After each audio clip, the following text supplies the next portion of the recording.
been a little bit easy on Punk. And I kind of wondered if that was in your mind as you were writing this last story, in what I don't believe will be the last story about him, obviously. But was that in your mind as you were writing it, was sort of if you were being nice to him or not in the reporting? No, it's just writing.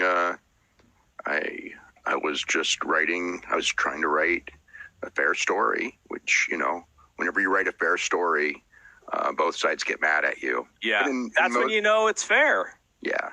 I mean, I didn't hear anyone getting mad at me, but I'm sure people did, but it's of no concern to me at all. But no, I didn't think about that for a second, really.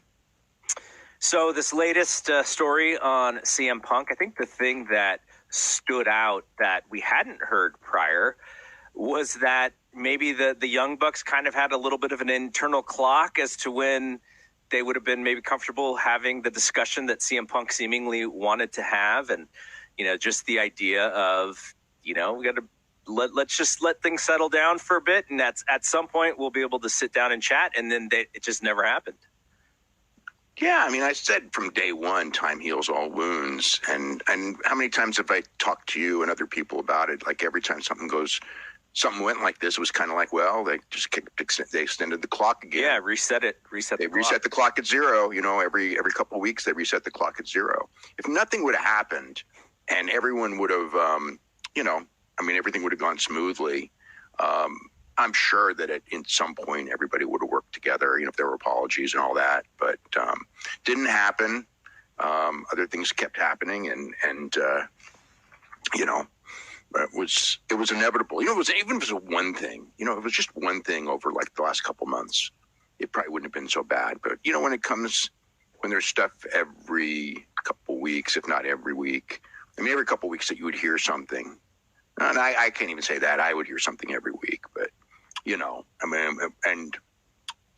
Or almost every week, but it's just, and you're going in with the things that need to be worked out weren't. It's a broken record. It goes back, like we said, to probably February, March of 2022, and it festered. And it's not the first time that's happened in wrestling, and it's not the last time it'll happen in wrestling.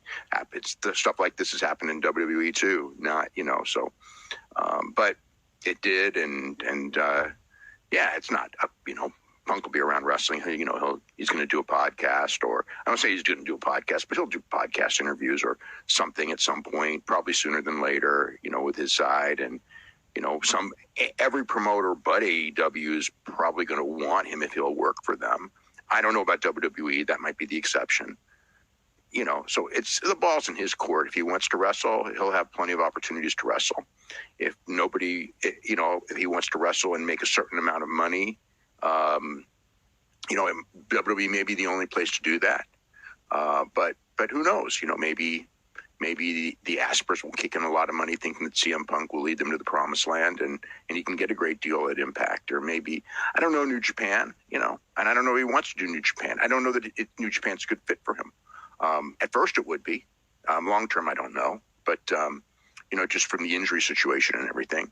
But if it was a couple of years ago, New Japan would have paid a great deal of money for him. That would have been worth it. But, their finances are in a different place because of the pandemic. They haven't fully recovered from it. So I don't know. They still might, but I don't know it as much as if it was 2018 and this was happening, he'd get a great offer from New Japan. But, now he still may. I don't know. One of the folks watching Braden mentioned that it would be kind of ironic for him to tell his story on a podcast 10 years after he was on Colt's podcast, which kind of created, the big storm that it did. Do you expect, like you mentioned his side, obviously there is stuff that he's going to say that he hasn't said, but I'm sure a lot of it has been reported. I'm sure there will be a ton. It's just obvious. Yeah. Do you know what he can say versus what he can't say from previous?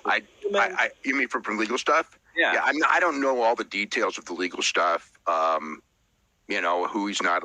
So, I don't know. I don't know the answer to that.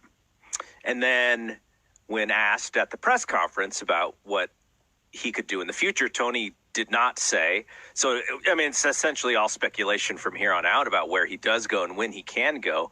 But I was thinking, because when we were talking on Sunday, when we were watching All Out, I sense, I sort of understood, there could be some negativity on the WWE side, and I'm sure there is.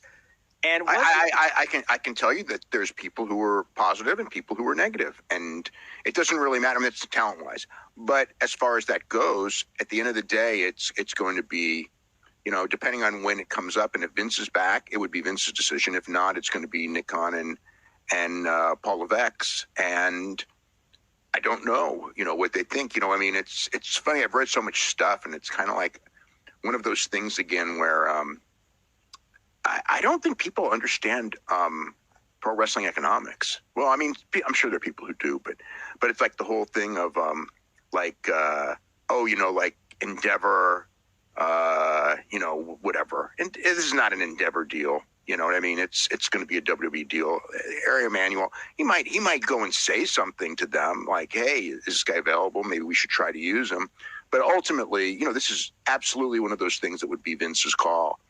And the idea of, budgets and things like that, it's like, if he's going to go there, okay, if and how much it would cost to get him, let's just say, if he is going to go there, the amount they offer him, and they know their business, will be far less than the income that they believe he will generate. If they believe that he will generate $7 million a year for the company, they will offer him $5 million or $4 million a year. Mm-hmm. They're not going to offer him money that will cost them money. So whatever they offer him would be a profit margin for them based on the idea that he is a draw and that he will sell merchandise, which he will.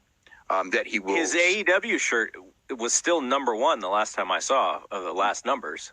He was, he was, and he was always in the top tier when it came to merchandise. He was a big merchandise guy, and he'll be even bigger in WWE. WWE's got, WWE, except he'll be accepted back by the WWE fan base. I mean, we saw with Cody. You know what I mean? It's like Cody was getting mixed reactions. Everyone's like, all the WWE fans are going to boo him because he left and all that. And it doesn't happen that way. When you come to a new